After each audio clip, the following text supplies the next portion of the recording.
Hello Dungeon Master. In this video, we create a roadside campsite. We recently had comments asking for generic maps that could be used in any game. You asked, so we created. Whilst it may not be as intricate as our town maps, almost every game will have at least one campsite stay. It might be a chance encounter, or something that is connected with a larger part of your campaign. However you use it, this type of map can be inserted at any point. So let's go over some ways you can use it. A group of outlaws are trying to establish themselves in the local area. They are hunting and killing off a lot of the local animals, diminishing their numbers. These criminals are stealing resources from wherever they can, and as they grow in numbers, their presence encroaches on small towns and villages.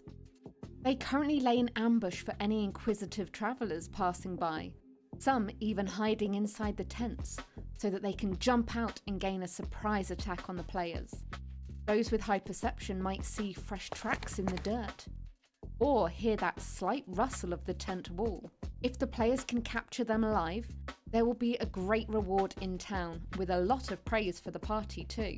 But if the outlaws don't make it back alive, the townsfolk won't be too sad about it. Either way, without them in the area, the wildlife can grow once more. A traveller passes by. They stop and ask the party directions to a location. It could be where the players have just come from, or where they're going. Now this is a simple encounter, no combat, just a question, that if it's not answered, the person will continue on their way. If your players are anything like ours, someone approaching will kickstart their suspicious paranoia. Who's that? What are you doing? Why is he here? Who is he? Watch how their investigative side comes out to find out more about the person. As the person goes to get something out of their bag, will they let it happen, or try to stop them? It could simply be a water skin they're getting out for hydration.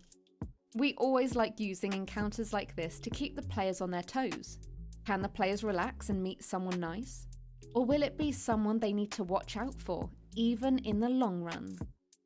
If the players don't trust anyone, it's nice for them to encounter someone that's not after anything, just passing by and is nice to them. It will hopefully remind them that not everyone is a big evil boss needing to be taken out. But at the same time, you can also have the traveller be someone who is a diversion for something else. They might be gathering information on the party. Is anyone injured? What weapons do they carry? As they continue on, they might get to the next town first and report back. I know, right? You could have the classic wolves off in the distance that could be heard howling. Those howls seem to be getting closer, but then they stop. An intelligence roll might not be needed on this one to know that the wolves have begun their stalk, and it seems the players are the target. The players may have an uninterrupted night's sleep. Weird. Why would the DM bring out a map if that's the case? 4 men approach in the morning. One older man in his 50s or 60s, the others younger, around the 20 or 30 mark. How close they get before being noticed is up to the player's perception. Is anyone on watch? It turns out that the men are the landowners. The father and his sons are here to collect a tithe for camping on their land. Will the players pay up? Or will the players put themselves on a naughty list with the landowners? Will there be any repercussions down the line? Whilst you could use an encounter, why not do something a little different the players may not expect? If the players are successful, you can reward them with gold or the items. However, why not pick something a little different? What about an extra D4 temporary hit points? You know, ready for that next encounter they're completely unaware of. It doesn't have to be anything from the Dungeon Master book, and doesn't even need to be anything extravagant either. It could be something temporary that makes them feel awesome for engaging and taking part. The players may encounter another group of adventurers on their journey home. They might ask the party if they can join the fireside for the night before they head off. Or if the NPC party are there first, they could welcome the players over to the fire and start the encounter in a welcoming way. If the players get past the paranoia, you can have a night of fun and festivities. Each player can have their own part in this, depending on their skill. Why not have a strong player and a strong NPC have an arm wrestle? each making several strength checks against each other. Does the party have a bard? There could be a dance or sing-off between each group. The archers can pick a target and each fire a number of arrows to see who gets the most or closest to bullseye. Give each of your players an NPC they can go up against, depending on their skill. This gets them invested, but also gives them a chance to shine and show off. This can be a great laugh.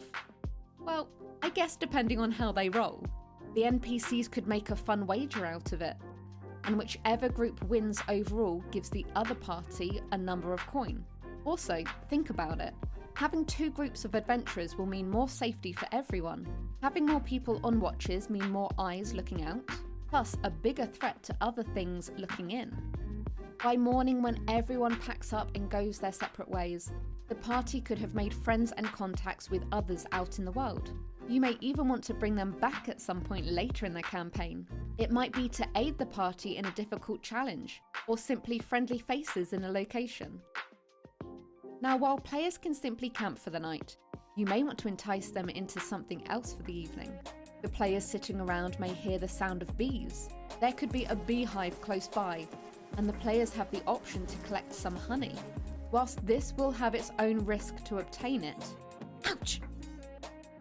If successful, the players will have a tradable resource that they can sell and make money from, or simply have something nice to eat.